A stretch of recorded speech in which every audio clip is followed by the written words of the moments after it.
యాక్చువల్‌గా ఇదెప్పుడు జరిగిందంటే, మేము ఆ రోజు విరించి రిసార్ట్స్‌కెళ్ళాం గదా! అప్పుడు జరిగింది.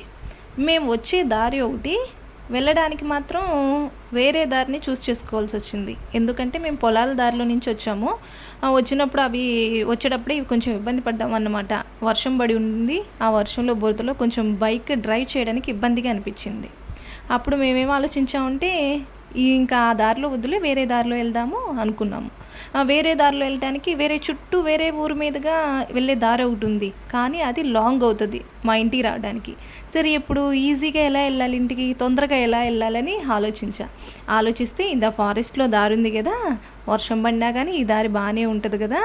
అనుకుని స్టార్ట్ అయ్యాము. స్టార్ట్ అయినాక కొంచెం దూరం వచ్చినాక పర్లేదు బానే ఉంది.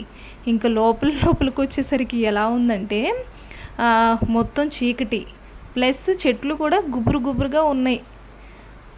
కరువుల్లాగా ఉన్నాయన్నమాట. ఆ దారి కూడా ఎట్లా ఉందంటే కరువులా ఉంది. బైక్ నేను టర్న్ తిరిగేటప్పుడల్లా మళ్ళా హార్న్ ప్రెస్ చేస్తూ వెళ్తా ఉన్నాను. చూస్తే ఒక్కళ్ళు లేరు. చీకటిగా అనిపించింది. అసలే ఫారెస్ట్ ఏరియా. అది ఫారెస్ట్ దారి. ఆ టైంలో ఏదైనా యానిమల్స్ ఏమన్నా వచ్చి అటాక్ చేస్తే ఏమన్నా ఉందా? ఇంకా ఏందంటే ఆ దారికి కొంచెం వేరే హిస్టరీ కూడా ఉంది. అటువైపు మర్డర్స్ అవన్నీ జరిగి ఉన్నాయి. ఇవన్నీ గుర్తు తెచ్చుకుంటుంటే మనసులో మామూలు భయమే లేదు. నేను ఇంకా ఏందిరా బాబు ఎందుకు వచ్చామా అసలు ఇటువైపు రాకుండా బాగుండేది, అటు లాంగ్ అయినా ఆ దారిని వెళ్ళుంటే బాగుండేదే అనిపించింది. ఇంకా మా పిల్లలేమో ఏంటి మమ్మీ ఇంత చీకటిగా ఉంది ఇది, ఇట్లా ఉంటే ఎట్లా, అసలు మనుషులు ఎలా పోతారు, వెహిల్స్ ఎలా పోతాయి, ఈ టైంలో మనల్ని ఏదైనా యానిమల్ అటాక్ చేస్తే ఎట్లా మమ్మీ అని మళ్ళీ వీళ్ళ క్వశ్చన్స్ ఒకటి నాకు.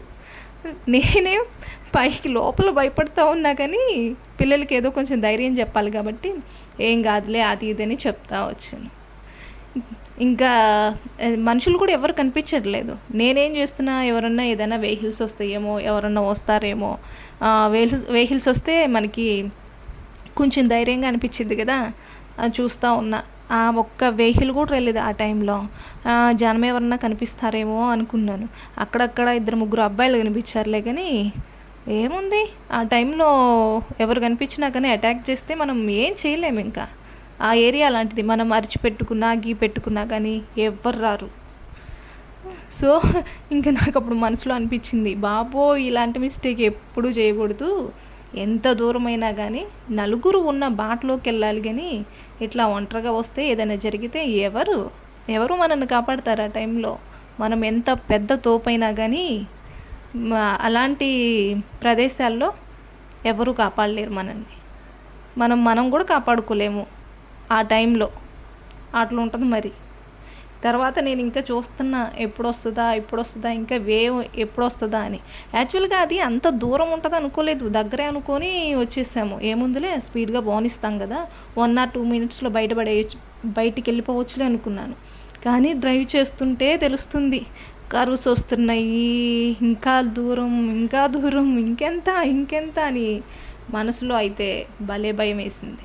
కనిపించింది బాబోయ్ ఇలాంటి సాహసాలు ఇంకెప్పుడు చేయకూడదురా నాయనా అని.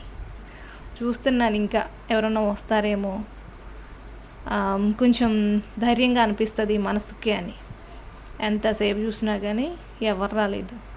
ఇంక నేనే చిన్నగా కొంచెం స్పీడ్ పెంచి ఎప్పుడు వస్తుందా అవుటర్ ఎప్పుడు వస్తుందా ఎలానా అని చూడగానే వచ్చేసింది. అదిగో మీరు చూస్తున్నారు కదా వీడియోలు.